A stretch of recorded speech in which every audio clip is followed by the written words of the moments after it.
안녕하세요. 조엘이 아빠입니다. 오늘은 얼마 전에 뉴질랜드 이미그레이션에서 새로 바뀔 기술 이민에 대한 발표가 있었기 때문에 영상을 만들게 되었습니다. 사실 발표가 난 지는 한 일주일 정도 된 것 같은데, 네, 근데 지금 어떻게 바뀌었는지 자세히 한번 들여다 봐야 될 것 같아서 여러분들께 공개를 하도록 하겠습니다. 여러분들도 이민성 홈페이지 들어가시면 저번에 제가 말씀드렸던 내용과는 조금 다른 점을 볼 수가 있는데요. 근데 대부분은 비슷하고요. 좀 세부 사항이 조금 더 디테일하게 제한이 있는 것 같습니다. 그래서 한번 보면 좋을 것 같고요. 참고로 이 새로 시행될 예정인 이 기술 이민 같은 경우는 올 10월 9일부터 시행 예정입니다. 네, 먼저 전체적인 흐름을 본다면 이제 새로 이제 포인트제가 바뀌죠. 현행은 지금 EOI 점수가 최소 180점이 돼야 되고 이민 의향서 점수는 사실 100점 이상만 되면 일단은 자격 조건은 되지만 사실 자동 채택되려면 180점이 돼야 된다는 얘기잖아요. 그래서 그걸 맞추기가 참 쉽지는 않은데 사실 이렇게 바뀌면은 어떤 분들한테는 굉장히 유리해질 수 있겠다는 생각이 들지만 그러나 이제 호스피탈리티 쪽은 쉽지가 않다. 관광 쪽이나 요식업 쪽은 굉장히 어려워질 것이다 라고 생각이 듭니다. 네, 그래서 그 카테고리를 이제 저번에 세 가지를 소개시켜 드렸죠. 자격증 카테고리하고 학력, 퀄리피케이션, 학력 카테고리하고 그리고 고소득 카테고리를 말씀드렸습니다. 이제 이 세 가지 중에서는 이제 중복으로 이렇게 합산을 할 수가 없고요, 점수를. 반드시 하나만 선택해서 가야 됩니다. 물론 여기에는 이제 3점부터 6점까지 얻을 수 있는 방법이 있기 때문에 여러분이 최소 6점 이상을 취득하시면 영주권 신청이 가능합니다. 그래서 여러분의 학력이 예를 들어서 나중에 더 자세히 보겠지만 6점을 얻으려면 박사 디그리가 있으면 되죠. 네, 박사 디그리가 있으면 여러분 바로 경력 없이도 신청이 가능하지만 만약에 여기서 여러분들이 6점 이하의 스코어만 해당이 된다라고 한다면 최대 3년 3점까지 얻을 수 있는 뉴질랜드 내에서의 경력을 합산해서 칠 수가 있습니다. 근데 여기 셋 중에 예를 들어서 자격증하고 학력을 합쳐서 뭐 6점을 만들거나 그럴 수는 없습니다. 여기는 다 5월입니다. 하나씩만 이 셋 중에 하나만 선택할 수 있다는 얘기입니다. 사고가 없으시길 바라겠고요. 지금 이렇게 보시게 되면은 첫 번째로 자격증 파트를 보시게 되면 저번 영상하고 똑같습니다. 52번 영상하고 똑같은데 지금 보시게 되면은 여기 맨 밑에만 다릅니다. 이때 여기 3년 이하의 그런 경력, 3년 이하였나요? 3년 이상? 하여튼 3년의 경력이 필요하다고 했는데 어, 근데 지금 여기서 보면은 2년으로 바뀌어 있습니다. 3점을 얻기 위해서. 예를 들어서 플럼버 같은 경우는 뭐 과정이 5년 과정이기 때문에 여기에 대한 자격을 얻으려면 5년을 해야 돼요. 그러면 5점이 있잖아요. 그럼 여러분은 1년만 더 뉴질랜드 경력을 더해서 6점을 만들면 레지던트 비자를 신청할 수가 있다는 얘기가 되겠습니다. 네, 여기에 대한 뭐 자세한 거는 지금 여기 바로 밑에 링크가 걸러져 있죠. 여기를 누르게 되면은 이렇게 있습니다. 여기서 이제 서칭을 해서 여러분들이 할 수가 있는데 빌딩이나 컨스트럭션, 뭐 배관 같은 경우는 여기겠죠. 그래서 여기 예를 들어 플럼버 쳐갖고 설치하면은 여러분이 이제 자격이 되는지 안 되는지 그거에 대해서 알 수가 있다는 겁니다. 네. 그리고 두 번째로 보시게 되면은 퀄리피케이션 포인트 여기는 이제 학력 점수가 되실 텐데 각각 보시게 되면 3, 4, 5, 6 여기는 크게 다른 건 없는데 단지 하나가 좀 다른 게 있다라고 한다면 레벨 A의 포스트 그레주에이트 서티피케이트가 있지 않습니까? 이게 아마 1년 과정 같은데 경영학 같은 거 그런 거 같은 경우가 지금 원래는 4점으로 우리가 예상을 했으나 3점으로 바뀌어 있다는 거. 사실 저도 여기 레벨 A Bachelor Honors Degree or Postgraduate Diploma에 대해서는 정확하게 뭘 의미하는지는 모르겠습니다. 그렇기 때문에 여러분의 법무사나 혹은 에이전트 혹은 유학원을 통해서 확인을 하셔야 될 것 같고요. 네, 예를 들어서 여러분이 이제 우리가 알고 있는 석사, 대학원을 졸업하시면 레벨 9을 받을 수가 있습니다. 혹은 이제 박사 디그리는 이제 레벨 10이기 때문에 6점을 얻을 수 있기 때문에 박사님들은 바로 신청할 수가 있다는 겁니다. 네, 여기서 중요한 건요. 만약에 여러분 학교가 호주나 뉴질랜드가 아닌 다른 그런 외국의 학교라고 한다면 아마도 여기서 지금 보시게 되면 인터내셔널 퀄리피케이션 어세스먼트가 있는데 요걸로 좀 확인을 하셔야 됩니다. 그래서 이제 그 평가받는 데 있어서 금액이 이렇게 나와 있는데 스탠다드 여기 보면은 이제 인터내셔널 퀄리피케이션 뭐 어세스먼트의 약자 같죠. 그거를 이제 한번 받으려면은 뉴질랜드 달러로 445불, 한국 돈으로 한 30만 원대 중후반 정도 나오고요. 여기 여러 가지가 있어갖고 하여튼 여러분들이 해당되는 그 학력에 대한 비용을 지불하시면 얻을 수가 있습니다. 근데 여기 보시게 되면은 이제 10월 초에 발표됐는데 이제 새로운 그 리스트가 있습니다. 뉴질랜드 NZQA에서 이제 그 인정해주는 학교가 있어요. 대부분 좀 괜찮은 학교들이겠죠. 그 나라에서도 좀. 예. 그래서 저처럼 이제 일본에서 대학을 나왔다. 그러면 이제 저희 학교가 이 리스트에 되겠죠. 근데 현행 리스트에 지금 들어가 있어요. 저 같은 경우는 어세스먼트를 따로 받을 필요가 없어서 돈을 아낄 수 있는데 거기에 들어가는 비용을. 근데 뭐 마찬가지로 여러분 학교가 리스트에 올라와 있으면은 여러분은 그 어세스먼트 과정이 필요 없고요. 그냥 클레임 하시면 됩니다. 뉴질랜드 외에 그 나라에서 학위를 취득하셨다 할지라도요. 크게 바뀌는 부분은 이제 여기인데 사실 이제 레벨 7이면 백처럴 디그리 학사는 유니버시티 과정이지 않습니까?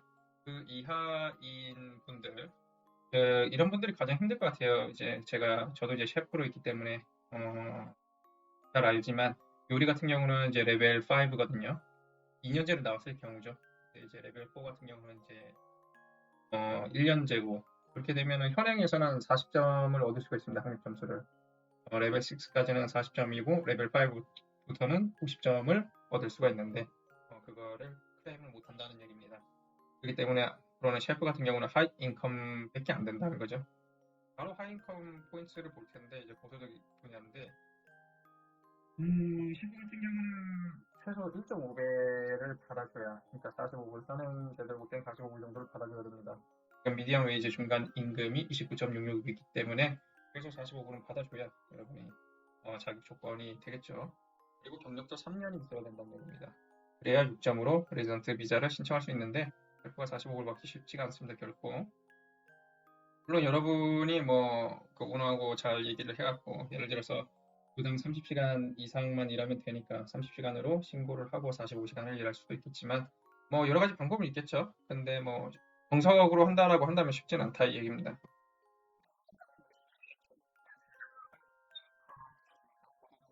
그걸 이제 클레임하기 위해서는 여기 지금 자격이 있는데 뭔가 하면은 첫 번째로 고용주 인증을 받은 인플로이어만 가능하다. 고용주 인증을 받은 업체에서만 여러분이 일을 해야 가능한 겁니다. 그리고 최소 주당 30시간 이상 일하셔야 되고, 그리고 영구적인 계약, 그러니까 정규직이어야 된다는 얘기고요. 그리고 혹은 12개월 이상 되는 기간의 그 픽스 텀, 그러니까 고정된 기간 이상의 그런 계약을 맺으신 분들만 가능하다. 이 세 가지를 충족해야 됩니다. 고용주 인증을 받은 업체이시거나 받은 업체이고, 그리고 주당 30시간 이상 일해야 되고, 그리고 정규직이어야 된다. 쉽게 얘기하면 그런 얘기가 되겠습니다. 그리고 이제 볼 건 이제 그 뉴질랜드 내에서 경력인데 이게 어떻게 적용받는지도 굉장히 중요합니다. 네, 지금 보시게 되면 안드스코어 넘버가 이렇게 1, 2, 3, 4, 5 이렇게 5가지로 시작되는 그런 직종이 있습니다. 셰프 같은 경우는 3번으로 시작하기 때문에 안드스코어 레벨 3가 되겠죠. 근데 요거 같은 경우는 보시다시피 미디엄 웨이지나 그 이상만 되면 된다라고 돼 있죠. 즉 29.66 이상만 받으면은 기술 이민 신청을 할 수가 있다라는 거죠.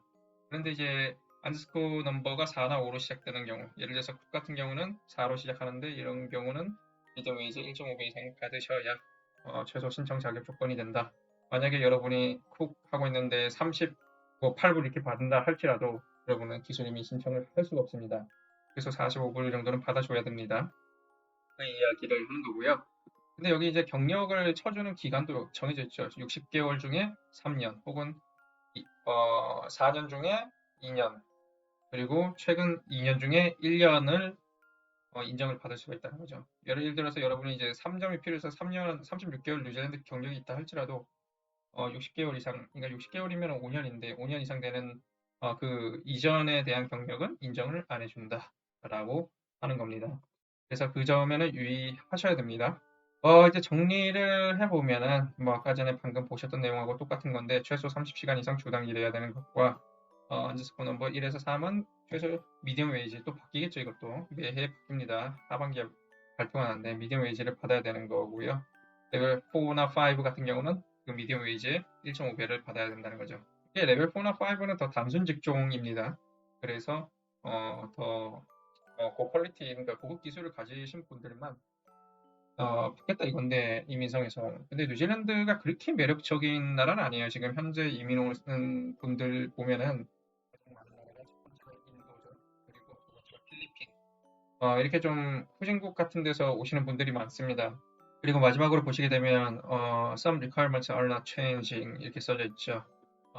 현행 제도와 바뀌지 않는 거에 대해서 이렇게 나와 있는데, the character requirements, 이제 그 사람이 어떠한 그런 이제 성격의 소유자인가, 그러니까 이 사람이 일반적이고 괜찮은 사람인가라는 그런 이제 개인적인 성향을 보는 것 같고, 그다음에 health requirements, 당연한 거죠. 건강해야 된다는 것과, 그리고 English language requirements 같은 경우는 이제 IELTS 6.5를 보는 거죠. 뭐 이거를 이제 환산해서 뭐 PT라는 시험도 있고, IBT 토플이나 이런 것도 이제 그 IELTS 6.5점과 equivalent 레벨만 되면은 그것도 사용할 수가 있습니다. 그리고 이제 age requirements 같은 경우는 55세 이거나 언더여야 된다. 그러니까 55세까지만 된다는 얘기겠죠. 예, 이거는 현행하고 똑같다. 사실 현행 같은 경우는 이제 나이에 따라서 이제 점수가 다르죠. 사실 20에서 39세까지는 30점 만점이고요. 40에서 49까지는 20점, 50세 이상은 10점만 받을 수가 있다는 점이 다릅니다. 네, 그리고 또 크게 또 바뀐 것 중 하나가, 이 굉장히 저는 크다고 생각을 하는데, 이게 지역 점수 때문에, 그러니까 오클랜드 지역 이외, 그러니까 오클랜드 밖에서 살면은 그게 어디가 됐든 초과점수를 합산할 수가 있습니다. 이제 오클랜드가 최대 도시다 보니까 그걸로 다 쏠리는 경향이 있기 때문에, 그렇게 되면 지역이 힘드니까 사람 구하기가. 근데 그게 철폐가 됐다는 겁니다. 그게 없어지면 사실 지역 경제는 더 힘들어질 수밖에 없습니다. 사실 한국 사람들 같은 경우는 지역에 더 안 가려고 하죠. 오클랜드가 더 편하고 또 자연도 더 좋고, 그리고 직업 구하기도 훨씬 쉽기 때문에, 그래서 오클랜드를 다 선호하는 것 같습니다. 많은 분들이 간혹 지방을 더 좋아하시는 분들도 있을 수도 있겠지만, 일반적으로 보일 때는 오클랜드가 훨씬 더 매력이 높습니다. 오늘 또 볼 것 중에 중요한 건 이제 인터림 비자에 관한 건데, 기존에는 이제 워크 비자를 가지고 있다가 이제 영주권을 신청하지 않습니까? 근데 이제 기다려도 영주권이 아직 승인이 안 나고 있으면 워크 비자를 중간에 다시 신청을 했었어야 됐습니다. 근데 이제는 그럴 필요가 없다는 거죠. 예를 들어서 여러분이 이제 워크 비자를 가지고 있는데 이제 얼마 안 남았어요, 기간이. 근데 이제 영주권 이미 신청했어요. 그러면 이제 그 사이에 다시 워크 비자를 신청할 필요가 없습니다. 왜냐하면 인터림 비자라고 해서 브릿지 비자라고도 하는데, 그 사이를 이어주는 그 비자를 주기 때문에 이것이 크게 달라진 점이고요. 그리고 또 하나 크게 바뀐 점이 있다면, 이제 파트너가 점수를 더해줄 수가 없습니다. 여러분은 여러분 스스로 조신청자가 모든 그 점수를 충족시켜야 됩니다. 즉 6점은 그 신청자가 알아서 해야 된다는 얘기입니다. 현행 같은 경우는 뭐 지금 80점이니까 그 혼자 충족하기가 쉽지가 않은데, 예를 들어서 주신청자가 160점을 충족시킬 수 있다라고 한다면, 저 같은 경우는 이제 배우자가 있으니까 와이프가 예를 들어서 6.5점이 있고, 영어 IELTS 점수가, 그리고 풀타임을 가지고 있고, 그리고 대학을 나오면 20점이 추가되거든요. 그래서 180점 합산해서 이렇게 신청을 할 수 있지만, 근데 이제 그게 불가능해집니다. 스스로 해야 돼요. 이제 참고로 말씀드리면 워크 비자도 바뀝니다. 현행은 이제 고용주 인정 워크 비자 같은 경우는 최대 3년까지 나왔는데 이제 5년으로 바뀌고요. 그리고 파트너십 워크 비자가 뭐 조건에 따라서 다르긴 한데, 이제 우리가 현행 제도로 볼 때는 이제 주신청자가 워크 비자를 가지고 있으면 2년 이상 가지고 있으면 그거의 기간에 동등한 기간만큼 오픈 워크 비자가 나와서 아무 일이나 배우자가 할 수 있었는데, 파트너가 이제 그것이 없어지기 때문에 이제 그 파트너도 알아서 고용주 인증 자격을 갖춰야 되고, 그 업체를 찾아가서 일을 구해야 된다는 점이 바뀌는 점입니다. 그렇게 되면은 좀 쉽지가 않죠. 근데 이제 그것도 이제 일부 자격 조건을 갖춘 사람은 또 오픈워크 비자가 나오는 걸로 알고 있는데, 근데 그 충족을 시키기가 쉽지 않은 걸로 알고 있습니다. 예를 들어서 뭐 임금이 주신청자가 뭐 50몇 불을 받아야 된다거나 이렇게 어려워지기 때문에 결코 좋은 방향으로 바뀌는 것 같지는 않아요. 그래서 이민부 장관이 사실 마이크 우든이 사임을 했습니다. 6월 21일인가 그랬습니다. 앞으로 이 정책이 어떻게 정책될지 모르겠습니다. 바뀌고 나서 이게 만약에 이 일로 인해서 더 사람들이 안 들어오게 된다라고 한다면 보겠죠 또.